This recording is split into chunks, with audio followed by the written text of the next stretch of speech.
Welcome to That's the Word, wholesome tales for the whole family. I'm Father James Yamauchi. Today's story, Unbelievable Expectations. Unbelievable, the contractor sighed. Yet again, management had shoved him into a very awkward situation. He was new to this business. The contractor did not consider himself qualified for his position. The truth was, he had no proper training for the job. Yet, this did not matter to management. The contractor thought of extraordinary demands, each of them fully met by management. But that was not what was so unbelievable. The contractor's first project seemed daunting, but he completed it with such smashing success that he quickly earned a reputation. Such was his reputation that when he began his next project, a flood of applicants signed on. The contractor was excited. Management was not. Too many people, the contractor was told. For the first time in his life, he was given the unenviable task of letting people go. Management did help the contractor craft a message to encourage many to resign of their own volition. The result was effective. The workforce was reduced by over 2/3, with those leaving realizing the project was not suited for them. But that was not what was so unbelievable. Now the contractor felt equipped with what he needed and was ready to begin the project. There seemed to be no further hurdle in the way, which is why the contractor was incredulous when management ordered the layoffs, despite already massive deductions in numbers. The contractor knew that there were no issues regarding finances nor benefits.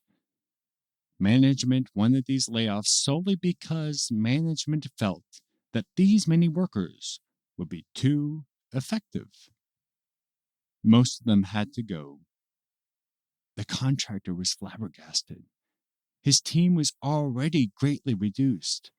How was he going to get the job done with even less help? However, he knew arguing would be futile. He knew from his limited experience that management would not alter any decision. But even this was not what was so unbelievable. What was so unbelievable was the criteria management gave to the contractor to determine which workers would remain on the project.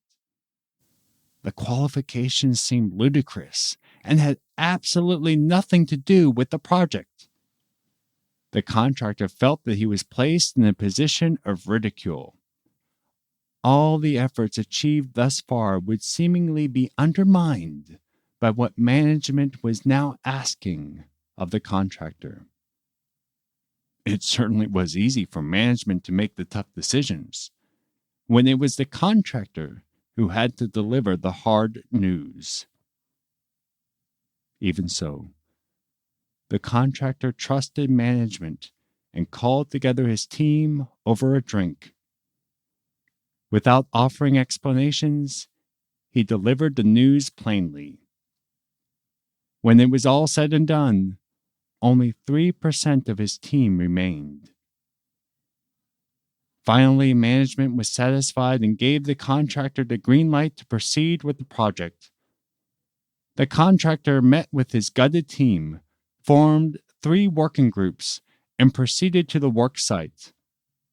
Against unbelievable odds, the project was completed, a project that benefited not only the contractor and his small team, but their entire people. For when the management described in this story happens to be the God of Israel, everything does work out according to his designs. He knew that the Israelites needed to be delivered from the hands of the Midianites. So he sought an unlikely leader from the small Israelite tribe of Manasseh. Despite the candidate's protests that he was not qualified and asking for seemingly impossible signs, the Lord knew that this man possessed the qualities necessary to carry out the mission. This man trusted the Lord through it all, even when it meant reducing his force from 32,000 to 300 men, to ensure that the victory was not due to the power of men, but the power of God. A famous biblical figure, whose first assignment of destroying a pagan altar earned him the name Jerubbaal, but is first introduced in the book of Judges as someone beating out wheat in the winepress, the son of Joash the Abiezrite, named Gideon. And for this week, that's the word. So, John Peter, if you had a force of 135,000 against you, and you were asked to go in with a start of 32,000 people that was then reduced to 10,000 people, which was then reduced to 300 individuals, how would you respond? I sure as heck wouldn't attack the 135,000 without weapons. And that's a whole nother thing we didn't point out, right? What's the deal with you just saying about the weapons? So God also told them, instead of carrying in swords or arrows or any useful weapon like that, you're going to get a horn and a jar with a torch in it, which I guess is somewhat useful, but not when you're fighting 135,000 people. God's ways are definitely not our ways. And that's why we wanted to bring up this story. Most people, I was thinking of another story where the impossible seemed to happen, where the Israelites just walked around the city and then the walls came down.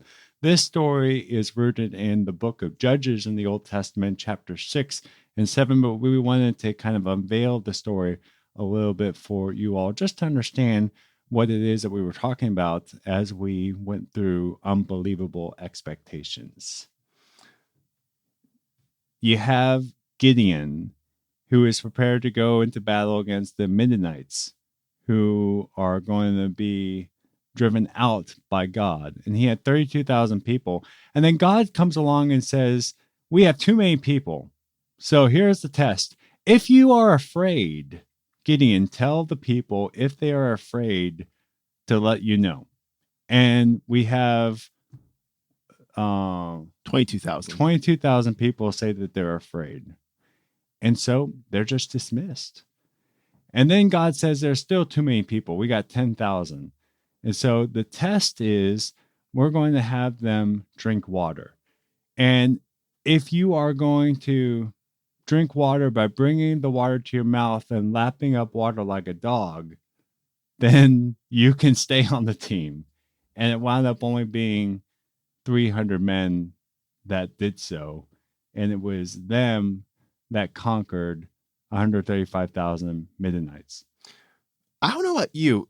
If I approach a stream and was pulled to drink from it and also told that it wasn't poisoned with some sort of fertilizers or something like that, I'm not sure if my first instinct would either be to kneel down and lower my head to the water level to drink like normal animals would, or scoop my hand and then lap at it. I think I would just like scoop it in my hand and pour it into my mouth. It's very interesting. I would have a water bottle, probably.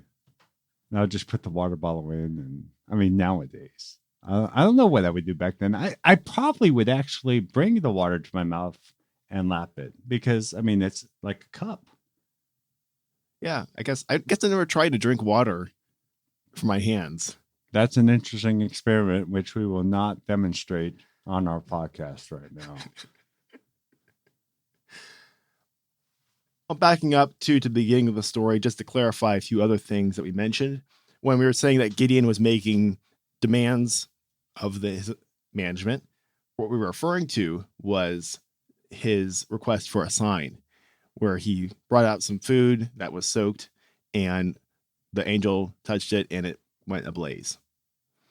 The other thing was his first project, which was such a smashing success, was when God told him to destroy the altar of Baal, one of the false gods that was in his hometown.